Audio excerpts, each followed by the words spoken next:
हे पहा, मस्त खमंग खुसखुशीत उपवासाचे थालीपीठ तयार झालेले आहे। चवीला खूपच छान लागतात आणि बनवायलाही खूप सोपे आहे। नमस्कार, मी कविता's टेस्टी फूड मध्ये सर्व खवय्यांचे पुन्हा एकदा स्वागत करते। आज आपण उपवासाची खमंग भाजणी व त्यापासून खुसखुशीत थालीपीठ कसे करायचे ते पाहणार आहोत। रेसिपी नेहमीप्रमाणे खूप साधी आणि सोपी आहे। आता लवकरच नवरात्र सुरू होणार आहे। नवरात्रात बरेच लोकांचे 9 दिवसाचे उपवास असतात। रोज रोज काय खावे हा प्रश्न पडतो। ही भाजणी आपल्याकडे असेल तर यापासून वेगवेगळे पदार्थ करू शकतो, जसे उपवासाचे थालीपीठ, कटलेट, उपवासाचे बटाटे वडे, पुरी, घावन असे अनेक पदार्थ करू शकतो। ही भाजणी उपवासालाच नाही तर एरवीही खाण्यासाठी खूप चांगली आहे। यामध्ये भगर, राजगिरा, शेंगाड्याचे पीठ घातले आहे। भगर हे प्रोटीन युक्त आहे। तसेच राजगिरा व शेंगाडा आपल्या हाडांसाठी, दातांसाठी व केसांसाठी खूप चांगला आहे, कारण यात मुबलक प्रमाणात कॅल्शियम आहे। याआधी पण उपवासाच्या बऱ्याच रेसिपी मी आपल्या चॅनलवर अपलोड केलेल्या आहेत। त्यांच्या प्लेलिस्टची लिंक डिस्क्रिप्शन बॉक्समध्ये दिलेली आहे। रेसिपी नेहमीप्रमाणे भरपूर टिप्ससह तुमच्याबरोबर शेअर केलेली आहे। चला तर हे उपवासाचे हेल्दी थालीपीठ कसे करायचे ते पाहूया। तुम्ही या चॅनलला अजून सबस्क्राइब केले नसेल तर जरूर सबस्क्राइब करा, ते निशुल्क आहे। यासाठी लागणारे साहित्य, इथे मी 1 वाटी राजगिरा घेतला आहे, 1 वाटी साबुदाणा आणि 1 वाटी भगर, 2 चमचे जिरे घेतलेले आहे। हे राजगिरा आणि भगर आहे ना, छान स्वच्छ निवडून घ्या तुम्ही। याच्यामध्ये ना कधी कधी गारीचे खडे पण असतात, तर आणि वजनाने हे तिन्ही पण वस्तू ना पाव किलो घेतलेल्या आहे। आता आपण याला खमंग गॅसवर छान भाजून घेऊया। गॅसवर मी कढई गरम करायला ठेवलेली आहे। आता आपण एक एक साहित्य भाजून घेऊया।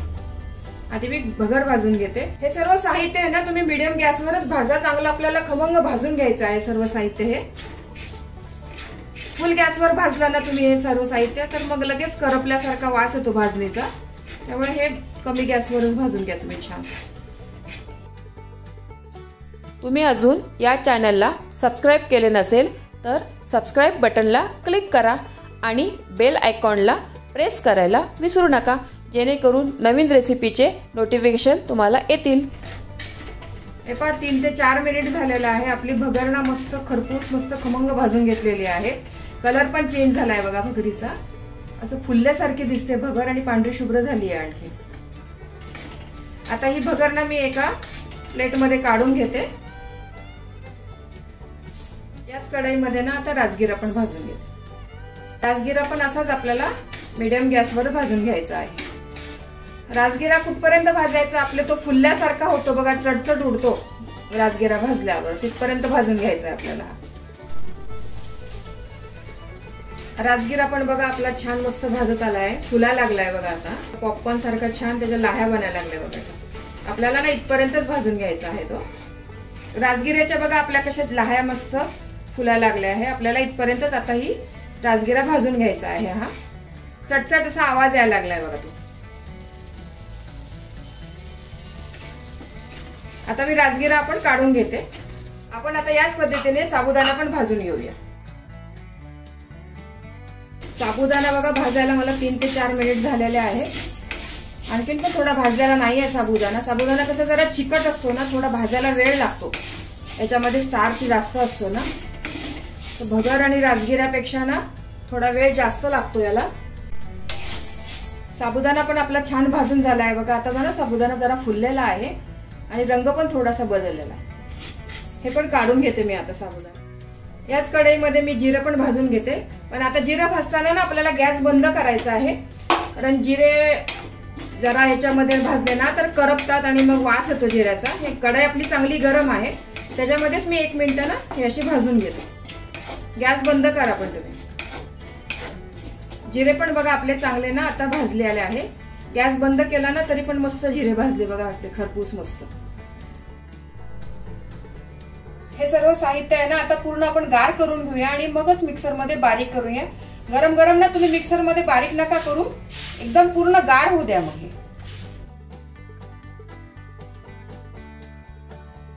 हे मिश्रण पूर्ण गार झालेलं आहे बघा। आता आपण हे मिक्सर मध्ये बारीक करूया। तुमच्याकडे जर घरगुती गिरणी असेल ना तर तुम्ही त्यामध्ये पण हे बारीक करू शकता, त्यात पण हे छान दळलं जातं मस्त मिश्रण। हे पहा हे मिश्रण मी असं बारीक करून घेतलेलं आहे। आपल्याला ना हे एकदम मैद्यासारखं पण नको आहे, थोडंसं ना रवाळ पाहिजे, म्हणजे आपले थालीपीठ आहे ना चांगले खुसखुशीत होतील। आणि हे रवा गाळण्याची गाळणी आहे ना त्याच्याने हे गाळून घेते मी।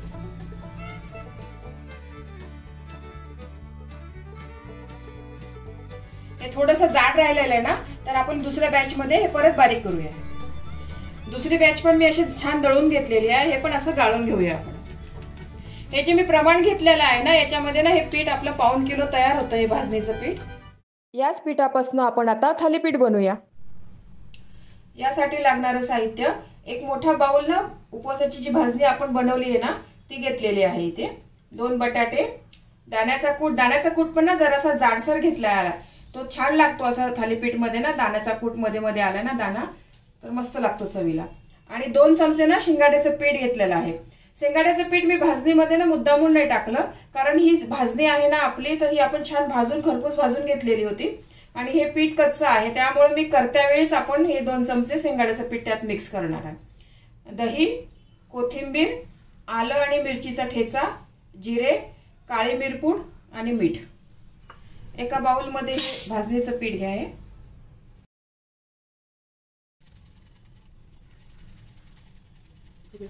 यामध्ये आपण आता बटाटा किसून टाकूया। बारीक किसून घ्या, गाठी राहिली नाही पाहिजे त्याची।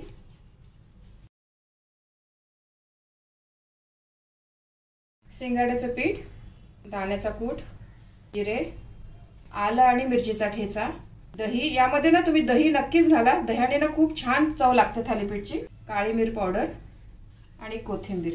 तुम्ही जर उपवासाला कोथिंबीर खात नसाल ना तर नाही टाकले तरी चालेल, कोणी कोणी जिरे पण खात नाही, तर जे तुम्ही उपवासाला नाही खात असाल तर नाही टाकलं तरी चालेल याच्यात। आणि चवीपुरतं मीठ। हे मिश्रण ना आपण आधी छान एकजीव करून घेऊया आणि मग लागलं तर मग वरनं थोडंसं पाणी टाकूया याच्यामध्ये। यामध्ये ना तुम्ही आधीच पाणी नका टाकू, कारण बटाटा दही घातलेला आहे ना आपण याच्यामध्ये, कितपत ओला होतोय आपलं ते आधी बघा आणि मग थोडंसं लागलं तर मग पाणी टाका। खूप मस्त हेल्दी थालीपीठ होतात हे। आपण जे काही साहित्य घातलेलं आहे ना, भगर, राजगिरा, आरोग्याला खूप चांगलं आहे। उपवासालाच नाही, एरवी पण तुम्ही असे नाश्त्याला थालीपीठ करून खाल्ले ना तरी चांगले। भाजणी अशी करून ठेवायची आपण घरामध्ये, आणि चेंज म्हणून हा खूपच छान पदार्थ आहे, अजिबात तेलकट होत नाही, चवीला तर खूप छान लागतो। थोडंसं पाणी टाकते मी आता याच्यामध्ये, गरज आहे तर, आणि छान असा एक घट्ट गोळा आपण आता करून घेऊया। हे पीठ बघा मी 2 ते 3 मिनिटं ना छान चुरून घेतलेलं आहे, असं एकदम मस्त चुरून घ्या तुम्ही असं। आणि याच्यामध्ये ना पाणी जरा कमीच टाका तुम्ही, असं घट्ट गोळा राहू द्या, कारण आपण हे 10 ते 15 मिनिटं रेस्ट करायला पीठ ठेवणार आहे ना, तर मग ते पातळ होऊ शकतं ते। थोडा ना तेलाचा हात लावायचा असं, आणि हे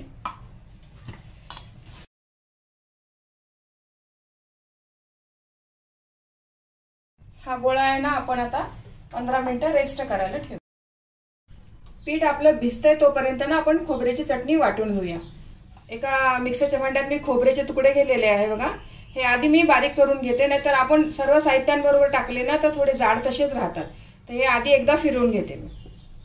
खोबरं बघा मी बारीक करून घेतलेलं आहे। आता याच्यामध्ये हिरवी मिरची,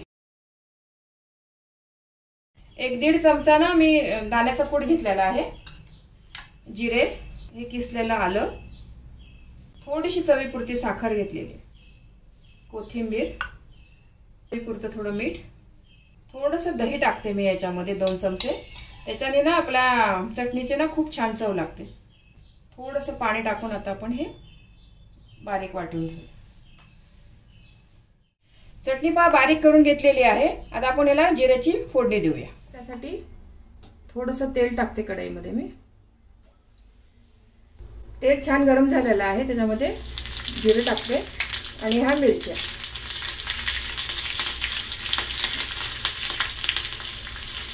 आणि ही फोडणी चटणीवर घालूया।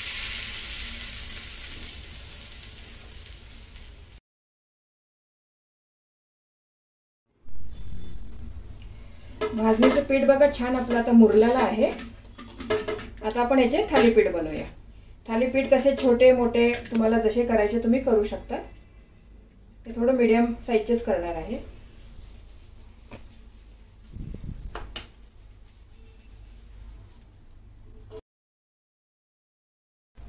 आता आपण थालीपीठ थापून घेऊया. हे मी रुमालावर थालीपीठ थापणार आहे.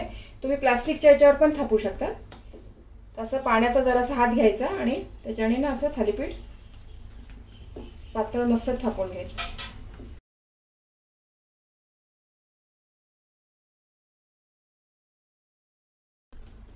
पातळ जाड कसे पाहिजे तुम्हाला तसे थालीपीठ तुम्ही थापू शकता. खूप चवीला छान लागतात हे थालीपीठ. माझ्या घरात तर मुलांना इतके आवडतात ना, मी नेहमी बनवतो नाश्त्याला वगैरे ना हे थालीपीठ. हे भाजणी अशी आपण घरात करून ठेवली ना तर पटकन आपले थालीपीठ बनवू शकतात. आणि पौष्टिक पण आहे खूप आणि तेलकट पण होत नाही. उपवासाला आपल्याला सारखं तेलकट नको वाटतं खायला, त्यासाठी असे थालीपीठ मस्त आहे. पोट पण भरतं याच्याने. विशेष म्हणजे थापलेलं आहे बघा. आता याच्यावर ना असे मी होल पाडते असे आणि याच्यावर ना थोडंसं मी तेल इथे साधी लावून घेते म्हणजे हे तव्याला चिटकणार नाही मग आपले थालीपीठ.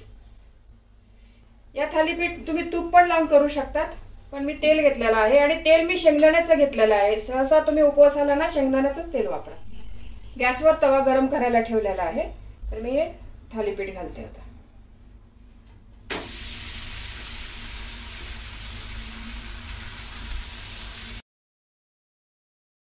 साईडनी पण आपण थोडंसं तेल सोडूया.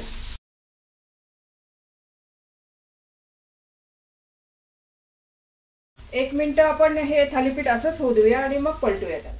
आपलं ते थालीपीठ होतंय ना तोपर्यंत आपण खाली दुसरा एक थालीपीठ परत थापून घेऊया. खाली ना रुमालाला परत थोडंसं मी पाणी लावून घेतलं आणि परत आता त्याच पद्धतीने आपण थालीपीठ थापूया. नवरात्रांमध्ये 9 दिवस उपवास असतात ना बरेच बायकांचे, पुरुषांचे. तेव्हा 9 दिवस काय करावं हा प्रश्न पडतो आणि रोज रोज आपण तेलकट नाही खाऊ शकत. असं थालीपीठ, ढोकळा वगैरे असं कमी तेलाचे पदार्थ पण आपण 9 दिवस खाऊ शकतो. काय काही उपवासाचा ढोकळा पण छान बनतो भगरीपासून. एका बाजूने आपलं झालंय बघा थालीपीठ. आपण आता दुसऱ्या बाजूने पण असं छान खमंग भाजून घ्यायचं आहे आपल्याला. दोन्ही साईडनी बघा हे मस्त आपलं खरपूस भाजून झालेलं आहे थालीपीठ. बघा हे मस्त झालेलं आहे बघा. याच पद्धतीने आपण बाकीचे पण थालीपीठ बनवूया.